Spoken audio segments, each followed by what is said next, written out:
Como você lida com as mudanças que precisa fazer? Você tem alguma dificuldade? Você sente medo? Ou simplesmente você segue o novo caminho em paz, em confiança? Como saber quando eu preciso mudar? Como saber que a mudança que eu preciso fazer vai trazer bênçãos e não maldições para mim? Que mudanças específicas a graça de Cristo realizou na sua vida ou quem sabe ainda precisa realizar? No programa Está Escrito de hoje, nós vamos estudar dentro do Evangelho de Mateus o tema Marcados pela Graça. Fica comigo, porque o programa já começou.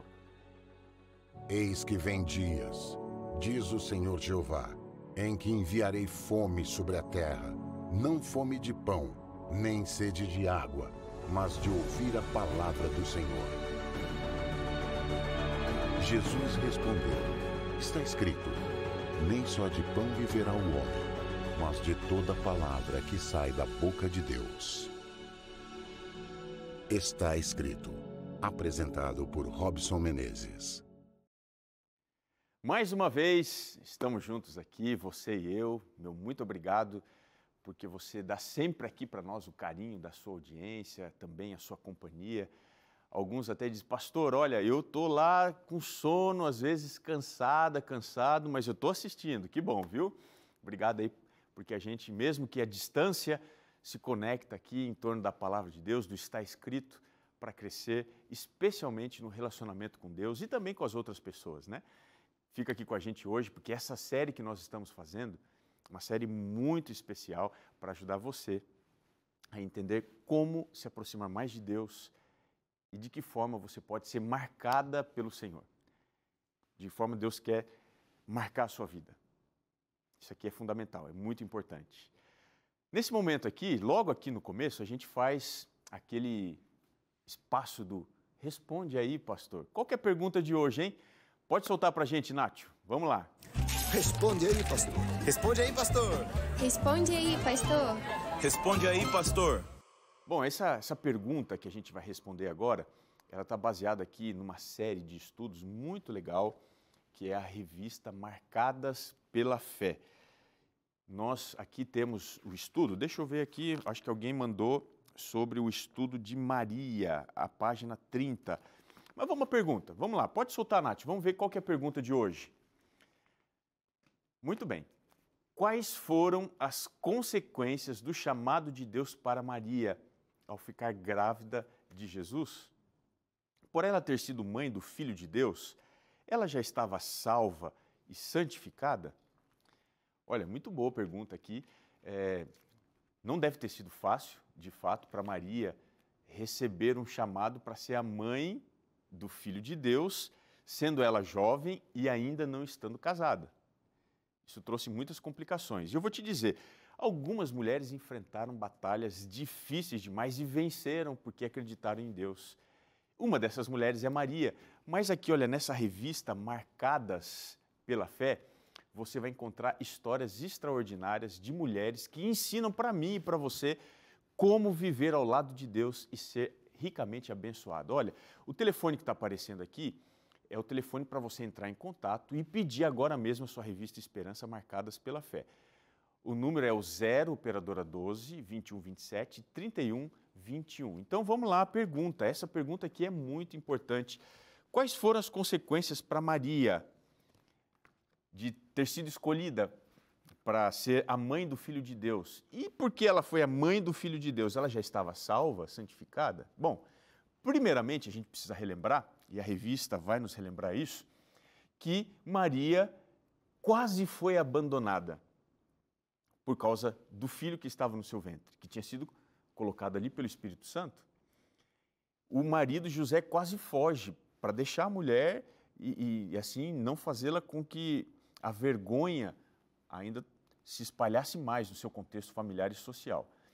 Mas Jesus ele falou que as pessoas, por causa dele, também enfrentariam problemas e dificuldades. Olha, por exemplo, lá em Mateus, capítulo 10, o verso 22, diz assim, sereis odiados de todos por causa do meu nome. Aquele, porém, que perseverar até o fim, esse será salvo. Veja, nós enfrentamos dificuldades para seguir a Cristo. Todo mundo enfrenta. E Maria, para ser a mãe de Cristo, também teve dificuldades. Essa foi uma primeira dificuldade. O seu marido quase a abandonou, quase que o casamento que estava marcado, quase que ele naufragou. A fé, às vezes, me leva a enfrentar dificuldades e problemas, mas eu preciso perseverar. Agora, se Maria enfrentou dificuldades, eu também vou enfrentar, é claro. Mas aí vem a questão, se Maria foi a mãe do Filho de Deus, ela já estava salva por causa disso? Claro que não. Se você for a Lucas 1, verso 47, ela, no cântico de Maria, ela diz assim, o meu espírito se alegrou em Deus, o meu Salvador. Veja, ela entendia que a salvação não estava nela, mas que havia sido oferecida a ela, através daquele que estava para nascer. Então, a salvação dela não estava assegurada por ela ser a mãe do Salvador, mas porque o Salvador estava chegando e ele viria para salvar todo ser humano. Fantástico isso, né? Inclusive salvar você e a mim. Nós precisamos entender mais e olha, aqui está uma excelente revista que vai te ajudar a compreender como se relacionar melhor com Deus e entender qual é a graça dele para a sua vida hoje. Peça agora mesmo a revista Esperança Marcadas pela Fé. O telefone está aí embaixo, tá bom? Nós estamos aqui na série Marcados e vamos seguir aqui no Evangelho de Mateus. Quero convidar você a abrir comigo a Bíblia no capítulo 4, Mateus capítulo 4. Eu quero ler com você do verso 12 até o verso 17. Diz assim, ouvindo, porém, Jesus que João fora preso, retirou-se para a Galiléia e, deixando Nazaré, foi morar em Cafarnaum, situada à beira-mar, nos confins de Zebulon e Naftali, para que se cumprisse o que fora dito por intermédio do profeta Isaías, terra de Zebulon, terra de Naftali, caminho do mar, além do Jordão, Galiléia dos gentios, o povo que jazia em trevas viu grande luz, e aos que viviam na região e sombra da morte, resplandeceu-lhes a luz. Daí por diante, passou Jesus a pregar e a dizer, arrependei-vos, porque está próximo o reino dos céus. Veja, geralmente nós temos uma grande resistência para lidar com mudanças, não é assim? Não é fácil mudar de emprego, mudar as amizades, mudar de cidades. Olha, eu mesmo já precisei me mudar 26 vezes, de casa e cidade. Eu nunca tive o privilégio de estudar na mesma escola, ter os mesmos amigos, frequentar a mesma igreja. Não sei se você talvez seja parecido comigo, mas isso acontecia porque meu pai era pastor. E essa era a nossa vida. E quando eu escolhi ser pastor, eu também continuei com essa mesma vida. E aquilo que eu sofria no passado, agora os meus filhos estão sofrendo também. Meu filho mais velho, o Benjamin, ele já mudou 4 vezes de escola e ele está só no 2º ano primário. Outro dia ele chegou para a mãe e disse assim, mãe, estou gostando tanto dessa escola, vocês podem me deixar aqui por um bom tempo? Ele estuda lá na Escola Adventista de Taboão da Serra. Veja, nem toda mudança é boa, mas todas as boas coisas são fruto de uma mudança significativa. Não se conquista nada significativo sem que algumas mudanças necessárias sejam feitas. A mudança vai incomodar, claro, mas ela também vai impulsionar você para uma renovação. Que mudanças você precisa fazer hoje? Por exemplo, precisa perder peso? Para isso, você tem que mudar os hábitos alimentares, tem que fazer exercício físico. Bom, você precisa mudar, quem sabe, você quer ganhar dinheiro, então você precisa mudar os seus hábitos produtivos, você tem que parar de consumir desnecessariamente. Você diz assim, eu preciso ter uma fé que seja mais madura. O que você precisa mudar? Você precisa mudar os seus hábitos espirituais. Toda mudança vai gerar resultado positivo. Agora, as mudanças que Cristo também precisou passar, especialmente na rota do seu ministério, trouxeram coisas extraordinárias. Ele mesmo, Cristo, passou por mudanças significativas. Ele nasceu em Belém, você se lembra? Depois ele foi para o Egito com seus pais para fugir do perigo.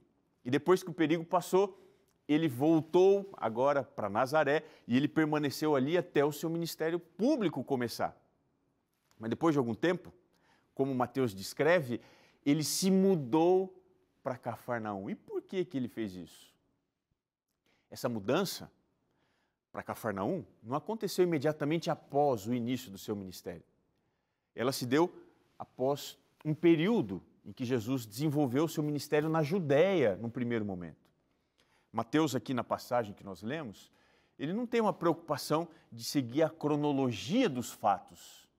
Ele vai omitir esse período do ministério de Jesus na Judéia e já vai o colocar trabalhando na região da Galileia.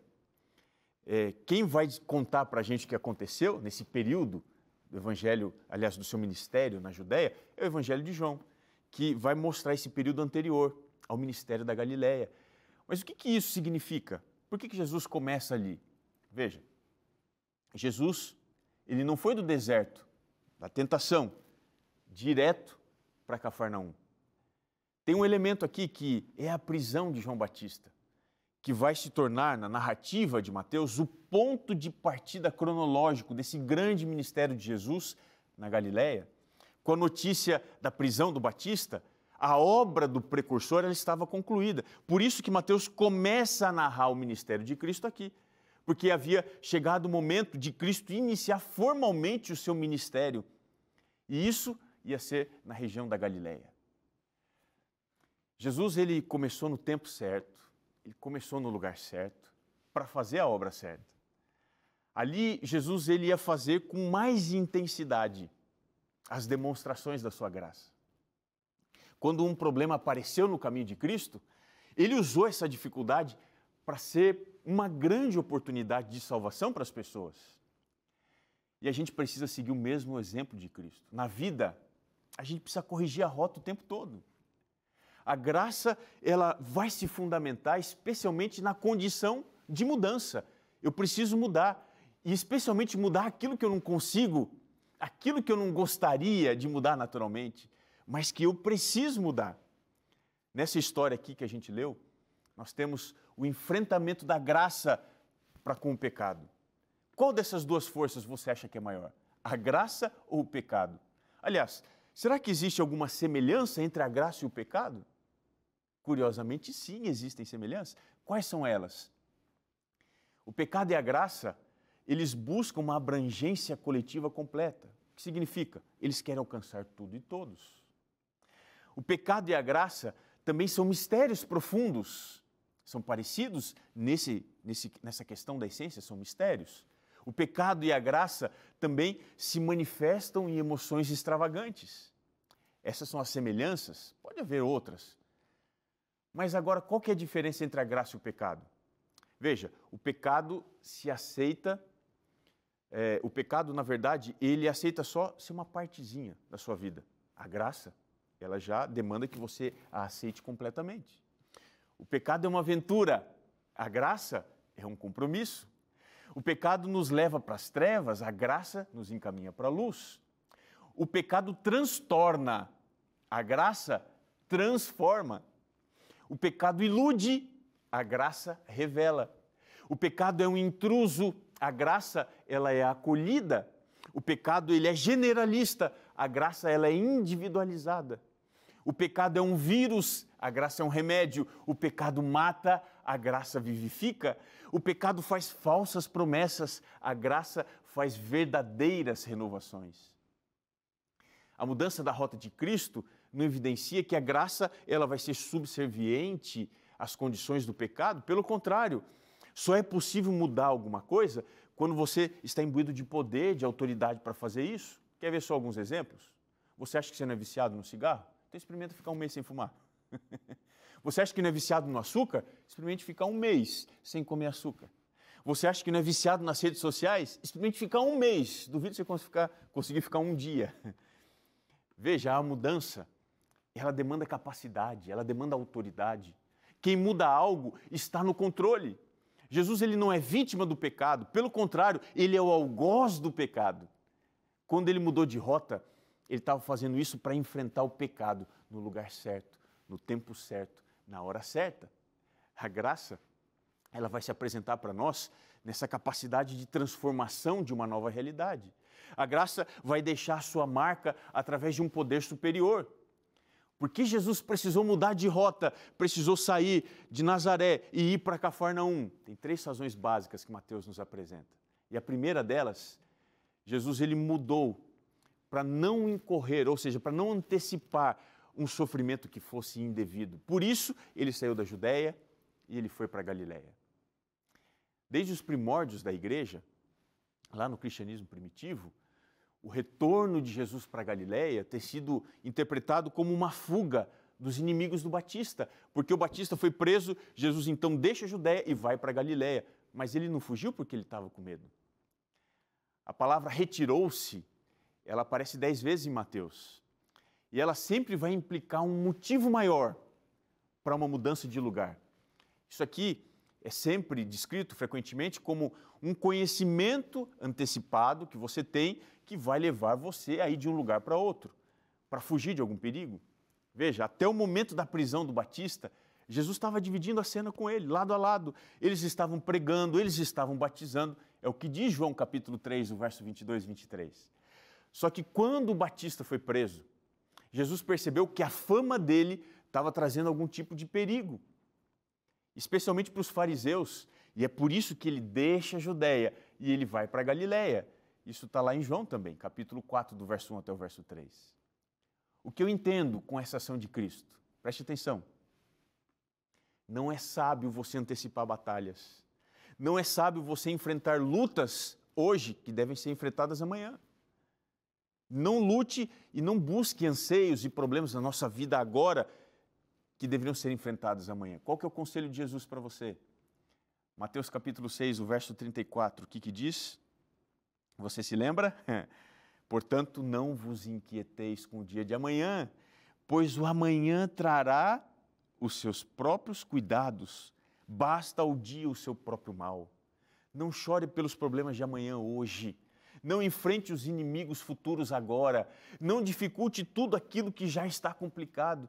Peça a Deus sabedoria para fazer como Jesus, para mudar a rota se necessário, para enfrentar somente o que é preciso aqui, para enfrentar somente o que é preciso agora. Mas tem uma segunda lição da mudança de Cristo, de Nazaré para Cafarnaum. Essa mudança era para afastar uma rejeição desnecessária. Por isso ele sai de Nazaré e ele vai para Cafarnaum. Veja, além da primeira mudança da Judéia para Galiléia, Jesus deixa Nazaré e vai para Cafarnaum. Por quê? Porque, queridos, há um problema sério. Mateus não vai explicar por que Jesus saiu de Cafarnaum, aliás, de Nazaré e foi para Cafarnaum. Ele não explica isso. Mas se você usar o relato dos outros evangelhos, você vai descobrir a razão dessa mudança de cidade. E qual foi a razão? Se você for aqui, você vai entender que Jesus estava se afastando de uma rejeição desnecessária. Olha só o que diz Marcos 6, do verso 3 até o verso 6. Lá em Nazaré, quando Jesus foi, disse assim, eles falaram, não é esse o carpinteiro, filho de Maria, irmão de Tiago, José, Judas e Simão? Não vivem entre nós as suas irmãs? E olha só, escandalizavam-se nele. Jesus, porém, lhes disse, não há profeta sem honra senão na sua terra, entre os seus parentes e na sua casa.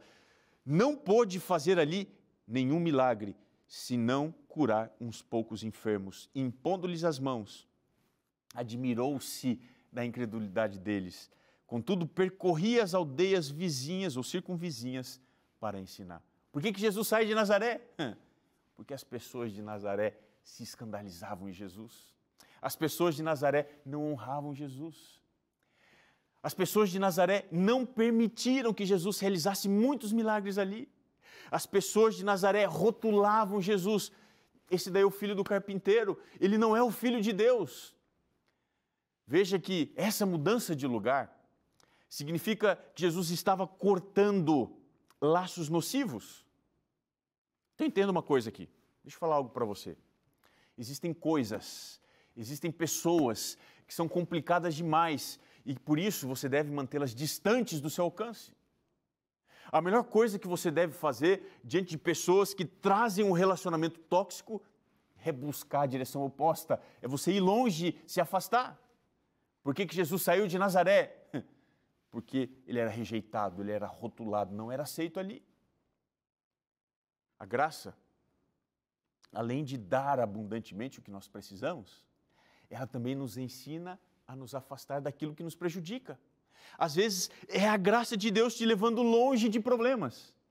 Nós somos marcados pela graça quando nós recebemos, mas também somos marcados pela graça quando nós nos afastamos. Que relacionamentos tóxicos você precisa cortar? Que amizades nocivas você precisa se afastar? Lembre-se que as más conversações corrompem os bons costumes. Jesus deixou Nazaré por esta razão, porque ele não tinha mais espaço para continuar naquele lugar abençoando as pessoas. Isso é triste demais. A graça dá, mas a graça também tira, ela se ausenta, ela se afasta. Agora, nós vamos para uma terceira razão da mudança de Jesus. Por que Jesus foi para Cafarnaum? Porque ele queria ampliar o seu ministério. A cidade de Cafarnaum tem um nome curioso. Cafarnaum significa literalmente Vila da Consolação, o lugar onde o Consolador está. Quais razões levaram Jesus a escolher Cafarnaum? Vamos ver algumas delas. A primeira razão, Jesus foi para Cafarnaum porque ela era a cidade dos seus futuros discípulos. Cafarnaum foi escolhida como base das operações de Cristo, porque era ali que alguns discípulos moravam. Você tem pelo menos 4, Simão, chamado Pedro, André, Tiago e João. Veja, antes de Jesus pedir para que eles fizessem parte da sua vida e do seu ministério, Jesus decidiu fazer parte da vida dos seus discípulos. Nós somos marcados pela graça porque ela se aproxima antes mesmo de ter condição, ou de nós termos condição de nos aproximarmos dela. A graça oferece antes de pedir alguma coisa. Para cada demanda da graça, para cada coisa que ela pede, que ela solicita, ela já fez uma provisão abundante. É por isso que a graça chega antes de pedir companhia, a graça alcança antes de enviar. É por isso que Jesus vai a Cafarnaum, porque ali tinham pessoas que seriam muito importantes para ele. Ele se aproxima antes de aproximá-los dos grandes desafios que ele deixaria como legado e herança para aqueles rapazes, para aqueles homens. Mas qual é a outra razão de Jesus ter ido para Cafarnaum? Essa segunda razão é bastante interessante. Jesus ele vai ali porque ele queria ter uma maior proximidade com aqueles que eram maiores sofredores. Veja, Cafarnaum se tornou o palco mais comum dos milagres de Jesus. Foi ali que ele fez a maioria dos seus milagres. Foi ali que ele montou o seu quartel-general. Foi onde Jesus realizou os seus milagres, que ele libertou, que ele curou. Em Cafarnaum, Jesus realizou muitos milagres. Pelo menos 5 você encontra no Evangelho dos 35 narrados. Veja, por causa de Jesus, na cidade de Cafarnaum, não tinha doente na fila do SUS. Que coisa extraordinária. Diz que ele curou todos os doentes daquele lugar. E se você contrastar a realidade de Cafarnaum com Nazaré, você vai perceber, em Cafarnaum, as pessoas se permitiram serem curadas. Já em Nazaré, as pessoas não permitiram Jesus curar, fazer muitos milagres ali. Por isso, Cafarnaum se tornou a capital da bênção. Veja, não se esqueça, as bênçãos, elas sempre vão acompanhar o abençoador. O nome hebraico Cafarnaum significa Vila da Consolação, o lugar aonde o Consolador está.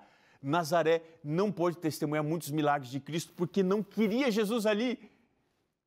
Já Cafarnaum entendeu que o ministério de graça de Cristo tinha como objetivo, primeiro, os que mais precisam. Por isso que aquele lugar de trevas, de acordo com Mateus, se transformou num lugar de grande luz. O grande pregador Spurgeon disse, o nosso Senhor não atrai aqueles que se gloriam na sua luz, mas aqueles que desfalecem na sua escuridão. Jesus veio para aqueles que estavam em trevas. É por isso que Michael Green disse o seguinte, quanto mais escura é a noite, mais intensamente a luz brilha. Jesus veio primeiro para atender os que mais precisam. Mas há uma terceira razão. Jesus, ele queria manter proximidade com as pessoas para apresentar o reino dos céus. Foi ali, em Cafarnaum, Jesus começou a pregar que o reino dos céus estavam próximos. Porque as pessoas permitiram Cristo fazer os seus milagres, permitiram o abençoador estar ali, e por causa disso, Cristo apresentou para eles o reino dos céus. A demanda para o reino era que as pessoas fossem marcadas pela graça. Quem é alcançado pela graça vive o arrependimento. No grego, a palavra arrependimento, metanoia, significa uma mudança de mentalidade, ou seja, a mudança da mente. São mudanças necessárias que eu e você precisamos experimentar na nossa mente para a gente viver ao lado de Deus. E que mudanças hoje você precisa experimentar para que Deus habite dentro do seu coração? Quais são as mudanças que Cristo quer operar na sua vida? Entenda que hoje o Consolador, Ele está de mudança para a sua vida. Ele está passando pela sua casa e Ele quer encontrar na Cafarnaum, onde você mora, o espaço para se aproximar de você, para fazer o que você tanto precisa e para te mostrar o reino dos céus. Esse é o grande propósito da mudança de Cristo. Ele espera que você esteja hoje com fome e sede de conhecer as coisas do reino de Deus. Quais são as suas prioridades? O que você entende ser mais importante para você nesse momento? É uma promoção no trabalho? Quem sabe um casamento? Quem sabe ainda você conquistar uma titulação na faculdade, se formar? Você ganhar quem sabe, uma condição melhor, ter uma nova casa? Isso é sua prioridade? Quando Jesus chega em Cafarnaum, Ele muda a prioridade das pessoas. E ali, o reino de Deus passa a ser a coisa mais importante. Jesus hoje está passando aqui, através da Novo Tempo, para dizer para você que o reino dos céus está próximo. Ele quer marcar você com a graça que só Ele pode oferecer, para que você tenha um desejo incontrolável de estar na presença de Deus. Você ama o Senhor a ponto disso? De viver para sempre com Ele, o aqui e agora? Que maravilha! Você aceita?